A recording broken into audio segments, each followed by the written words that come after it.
नमस्कार, मी ॲडव्होकेट प्रतिभा सावंत. माझ्या यूट्यूब चॅनलमध्ये आपलं हार्दिक स्वागत आहे.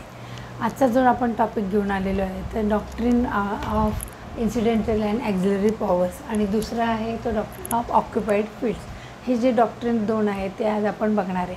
आता पहिले आधीचेही 2 लेक्चर झालेले आहेत, त्याच्यामध्ये आपण doctrine of pith and substance बघितलं आहे, डॉक्ट्रिन ऑफ सेव्हरेबिलिटी बघितलं आहे आणि दुसऱ्या एका लेक्चर्समध्ये आपण doctrine of colourable legislation, doctrine of Eclipse आणि डॉक्ट्रिन ऑफ टेरिटोरियल नेक्सस असे आधीचे प्रिन्सिपल बघितले.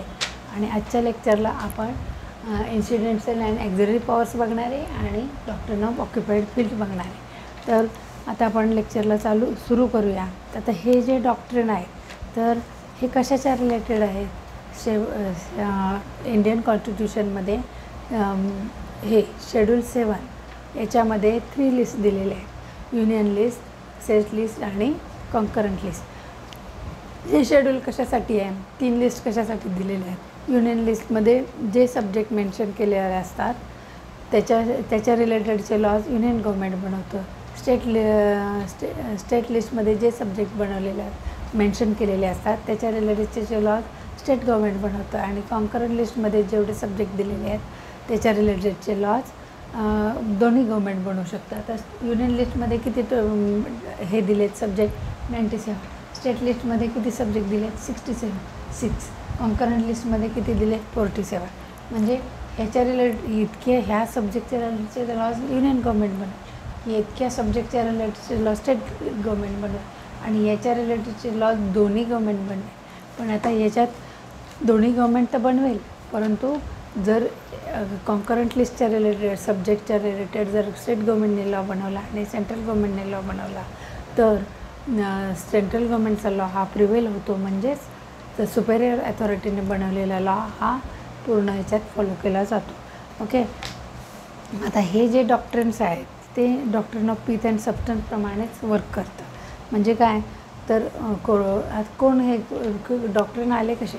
तर डॉक्ट्रिन हे आले म्हणजे काय, कोर्टामध्ये, सुप्रीम कोर्टामध्ये किंवा इतर कोर्टामध्ये इंडियन कॉन्स्टिट्यूशनचा जर अर्थ लावतात, इंटरप्रिटेशन करायचं असेल आणि ते जर कन्फ्युजन क्रिएट होत असेल एखाद्या शब्दाचं किंवा ॲम्बिग्युटी होत असेल, तेव्हा कोर्ट काय करतं, ह्या वेगवेगळ्या प्रिन्सिपलचा आधार घेऊन त्याचं इंडियन कॉन्स्टिट्यूशनचं इंटरप्रिटेशन करतं. म्हणून हे डॉक्ट्रिन अस्तित्वात आले. असे नुसतेच डॉक्ट्रिन अस्तित्वात आलेले नाही आहेत. त्यावेळी ॲम्बिग्युटी क्रिएट होत असेल किंवा कन्फ्युजन क्रिएट होत असेल तेव्हा कोर्टाने वापरलेले हे प्रिन्सिपल्स आहेत. आणि म्हणून आपण इंडियन कॉन्स्टिट्यूशनचं इंटरप्रिटेशन कसं करायचं त्याच्या रिलेटेडचे हे 2 प्रिन्सिपल आज आपण बघतो आहे. आता हे जे डॉक्ट्रिन आहे तर लेजिस्लेटिव्ह बॉडी एखाद्या विषयावर लॉ बनवते, परंतु त्या विषयाच्या ॲन्सिलरी आणि इन्सिडेंटल म्हणजे काय? इन्सिडेंटल म्हणजे काय, कॅज्युअल किंवा कमी इम्पॉर्टंट, आणि ॲन्सिलरी म्हणजे सप्लिमेंटरी किंवा पूरक. आता हे जे प्रिन्सिपल वापरले हे कशासाठी वापरले? जर एखाद्या गव्हर्मेंटला तो लॉ बनवायची पॉवर आहे एखाद्या सब्जेक्टवर, परंतु त्या सब्जेक्टच्या रिलेटेडचे इतर पण छोटे छोटे पार्ट्स असतात, इतरही टॉपिक छोटे छोटे असतात. जर मेन सब्जेक्टवर तुम्ही लॉ बनवला तर त्याच्या रिलेटेडचे छोटे छोटे सब्जेक्टचे रिलेटेडचे लॉसुद्धा ते गव्हर्मेंट बनवेल. म्हणजे एखाद्या अथॉरिटीला एक लॉ बनवायचा आहे पण त्याच्या बाजूच्या जे शाखा असतात त्याच्या रिलेटेडचे लॉसुद्धा तेच गव्हर्मेंट बनवेल असा त्याचा अर्थ आहे, ॲन्सिलरी आणि इन्सिडेंटल पॉवर. तर एखाद्या मॅटरचे जर लिस्टमध्ये स्पेसिफिकली मेन्शन केलं असेल तर त्याला हे डॉक्ट्रिन लागू होणार नाही, कारण त्या लिस्टमध्ये तो सब्जेक्ट स्पेसिफिकली मेन्शन केलेला आहे की ह्याच्या रिलेटेडचा लॉ हेच गव्हर्मेंट बनवेल, मग त्याला दुसरं गव्हर्मेंटने बनवणार. ओके. आता हे बघूया. टॅक्स इव्हिजन. सेंट्रल गव्हर्मेंटला पॉवर दिलेली आहे टॅक्स रिलेटेडचे लॉ बनवायचे. टॅक्स रिलेटेडचे म्हणजे इन्कम टॅक्सचा जो लॉ आहे तो सेंट्रल गव्हर्मेंटच बनवतं. मग आता समजा एखादी व्यक्ती टॅक्स इव्हेड करत असेल म्हणजे टाळत असेल, इव्हेजन, तर मग त्याची इन्कम टॅक्स अथॉरिटी ते डिपार्टमेंट काय करतं, त्या प्रॉपर्टीचं एक्झामिन करणं, इन्स्पेक्शन करणं आणि त्याला ती सीज करणं. समजा तरीसुद्धा त्याने टॅक्स भरलाच नाही तर तो टॅक्स सीज करणं, ही सगळी पॉवर इन्कम टॅक्स डिपार्टमेंटला आहे. तर ह्याच्या रिलेटेडचं जे मॅटर आहे तर इन्कम टॅक्सच्या रिलेटेडचा जो आहे तर त्याला टॅक्स इव्हेट करत असेल तर इन्कम टॅक्स डिपार्टमेंट त्याच्या टॅक्स इव्हेट केल्याबद्दल त्याची प्रॉपर्टी सीज करू शकतं आणि एक्झामिन करू शकतं, असं याच्यात आपण याच्यामध्ये बघितलं आहे. आता आपण केस लॉ बघूया याच्या रिलेटेडची. State of Rajasthan versus G चावला. हे तुम्हाला आधी समजलं असेल की ॲक्झिलरी ॲन्सिलरी पॉवर म्हणजे मेन शॉर्टमध्ये सांगते की एखाद्या टॉपिकवर एखादी व्यक्ती जर एखादी ॲथॉरिटी लॉ बनवते तर त्याच्या रिलेटेडचे अदर टॉपिक्स असतात, त्याच्या रिलेटेडचे लॉसुद्धा बनवायची ॲथॉरिटी त्या सेम ॲथॉरिटीला असते. परंतु जर एखादा टॉपिक स्पेसिफाय केला आहे की ह्यानेच बनवायचं तर त्याबाबत मात्र तेच गव्हर्मेंट बनवेल, त्या दुसऱ्या गेला बनवता येणार नाही. आता state of Rajasthan versus G Chawla 1959ची ही केस लॉ आहे. तर याच्यामध्ये काय दिलं आहे, जर लेजिस्लेटिव्ह बॉडीला एखाद्या टॉपिकवर लॉ बनवायची पॉवर आहे तर त्याला ॲन्सिलरी म्हणजे सप्लिमेंटरी मॅटरवर पण लॉ बनवायची पॉवर आहे. आता दुसरं काय, RMD Charbagwala versus state of Mysore ही एक केस आहे. सुप्रीम कोर्टाने याच्यामध्ये काय सांगितलं आहे, वेजरिंग कॉन्ट्रॅक्ट आणि बेटिंग कॉन्ट्रॅक्ट याच्या रिलेटेडचे लॉज कोण बनवतं, स्टेट गव्हर्मेंट. आता स्टेट गव्हर्मेंट जर याचे लॉ बनवतं आहे तर त्याच्या वेजरिंग आणि बेटिंग कॉन्ट्रॅक्टमध्ये जे टॅक्स इम्पोज करायचे आहे त्याची कपॅसिटी मात्र त्यांनी या कॉन्ट्रॅक्टच्या रिलेटेड जर काही मॅटर आहे त्याच्यावर टॅक्स इम्पोज करायचं मात्र त्यांनी एक्सक्लूड केलं आहे की ह्याच्यावर लॉ बनवू शकता त्याच्यावर टॅक्स नाही इम्पोज करता येणार, कारण हे टॅक्सची अथॉरिटी कोणाला दिलेली आहे, सेंट्रल गव्हर्मेंटला. स्टेट गव्हर्मेंट फक्त वेजरिंग आणि बेटिंग कॉन्ट्रॅक्टच्या रिलेटेडचे लॉ बनवू शकतं, परंतु त्याच्यावर टॅक्स इम्पोज नाही करता येणार कारण सेंट्रल गव्हर्मेंटला त्याची टॅक्स इम्पोज करायची अथॉरिटी दिलेली आहे. टॅक्स इम्पोजिशन हे एक्सक्लूड केलेलं आहे त्या स्टेट गव्हर्मेंटच्या पॉवरमधून. म्हणून समजा सेम लिस्टमध्ये सेपरेट आयटम म्हणून मेन्शन केलेले असल्यामुळं स्टेट गव्हर्मेंट वेजरिंग कॉन्ट्रॅक्ट आणि बेटिंग कॉन्ट्रॅक्टवर टॅक्स इम्पोज करू शकत नाही, असं या RMD या केसमध्ये दिलेलं आहे. आता पुढची केस लॉ बघूया. Prafulla Kumar Mukherjee versus bank of commerce ही केस लॉ आहे. या केसमध्ये असं दिलेलं आहे की युनियन लिस्टमधील जे मॅटर्स असतात त्याबद्दलचे लॉ जर स्टेट गव्हर्मेंटनी बनवले तर त्याचा काय होईल, ॲफेक्ट होईल का, नाही, कारण अथॉरिटीज चुकीची आहे. तर युनियन गव्हर्मेंटला पॉवर आहे तर त्यांनीच बनवायला पाहिजेत. स्टेट गव्हर्मेंटला ती अथॉरिटीज नसल्यामुळे स्टेट गव्हर्मेंटला ती पॉवर नसते, म्हणून कोर्टाने असे गृहीत धरले की त्या मॅटरचे ट्रू नेचर, कुठलाही मॅटर आहे त्याचं ट्रू नेचर आणि कॅरेक्टरनुसार मॅटर ॲप्रोप्रिएट लिस्टमध्ये ॲड केले पाहिजे.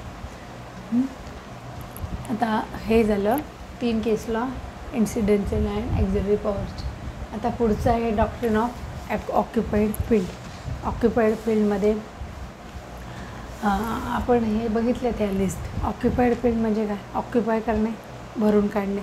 फील्ड, एखादं फील्ड जर एखादं ॲथॉरिटीने जर त्याच्या रिलेटेडचा लॉ बनवला तर दुसऱ्या गव्हर्मेंटला बनवता येईल का, नाही बनवता येणार.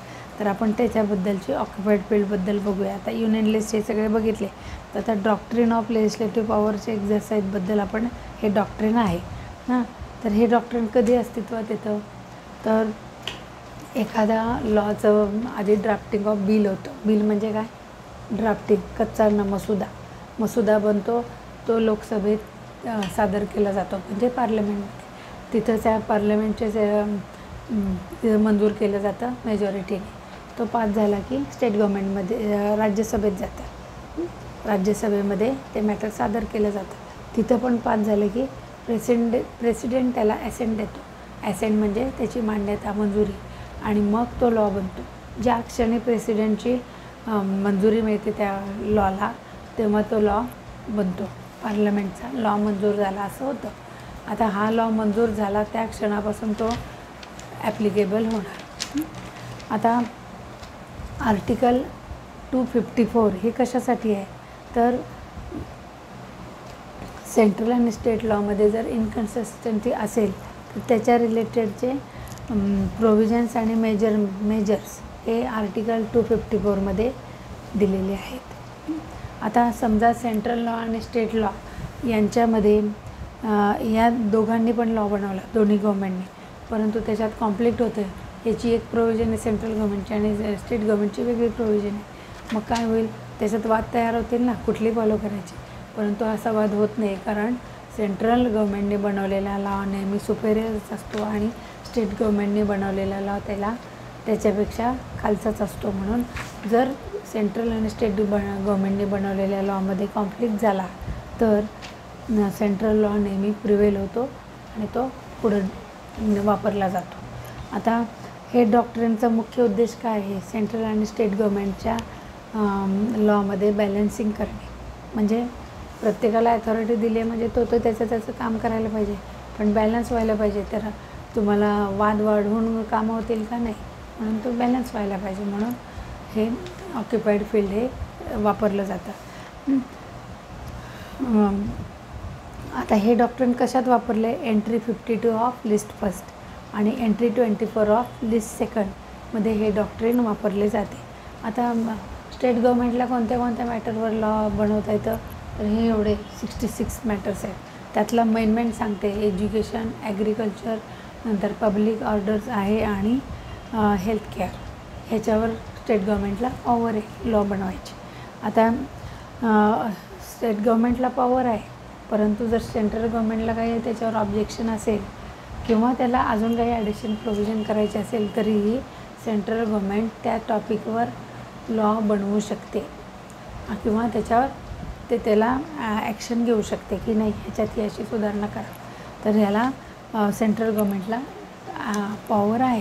जरी स्टेट गव्हर्मेंटला जरी बनवण्याची पॉवर दिलेली असेल तरी काही वेळेला काही ॲस्पेक्टमध्ये सेंट्रल गव्हर्मेंट त्यात दुरुस्ती करू शकतं किंवा त्याच्यात ॲक्शन घेऊ शकते. आता आपण पुढच्या केस लॉ बघूया. डॉक्ट्रिन ऑफ ऑक्युपाईड फील्डमध्ये TMA पाय foundation versus state of Karnataka. आता स्टेट ऑफ कर्नाटका बघूया. सुप्रीम कोर्टाने रेकग्निशन दिले आहे की एज्युकेशन हे जे मॅटर आहे ते स्टेट गव्हर्मेंटच त्याच्यावर लॉ बनवेल. आता स्टेट गव्हर्मेंटला पॉवर दिलेली आहे की अनएडेड कॉलेजेस म्हणजे काय, ज्याला ग्रँट नाही असे कॉलेजेस. तर ज्या कॉलेजेसना ग्रँट नसते म्हणजेच त्याला अनएडेड कॉलेजेसला जे ॲडमिशन द्यायचे तर त्याच्यावर रेग्युलेट करण्याचा अधिकार स्टेट गव्हर्मेंटला दिलेले आहे, असं TMA पाय foundation versus state of Karnataka यामध्ये लिहिलेलं आहे. म्हणजे सुप्रीम कोर्टाची अशी ऑर्डर आहे. State of Bombay versus United Motors India limited या केसमध्ये काय दिलेलं आहे, टॅक्सेशन हे फील्ड कोणाला दिलं आहे, सेंट्रल गव्हर्मेंटला. आता त्यासंबंधीचा लॉ कोण बनवेल, सेंट्रल गव्हर्मेंट बनवेल. जर स्टेट गव्हर्मेंटनी याच्या रिलेटेडचा काही लॉ बनवला किंवा काही प्रोव्हिजन त्यांनी वापरल्या स्वतःच्या ह्याने तर तो लॉ काय होईल, अनकॉन्स्टिट्युशनल. कारण सेंट्रल गव्हर्मेंटलाच त्याची पॉवर आहे त्याचे लॉ बनवायची, स्टेट गव्हर्मेंटला त्याची पॉवर नाही. जर स्टेट गव्हर्मेंटने टॅक्सेशनच्या रिलेटेडचा लॉ बनवला तर तो काय होईल, कॉन्स्टिट्युशनने मान्य होईल का, तर नाही, म्हणून तो अनकॉन्स्टिट्युशनल झाला. तर अशा प्रकारे काय आपण बघितले, हे दोन प्रिन्सिपल बघितले आणि त्याच्या ह्या केस लॉ, ह्याच्या केस लॉज इथं आहेत, याच्या केस लॉ हे आहेत. तर आशा व्यक्त करते की हे दोन्ही डॉक्ट्रिन तुम्हाला समजले असतील, आवडले असतील तर लाईक करा, शेअर करा आणि सबस्क्राईब करा आणि कॉमेंट्स करा. धन्यवाद.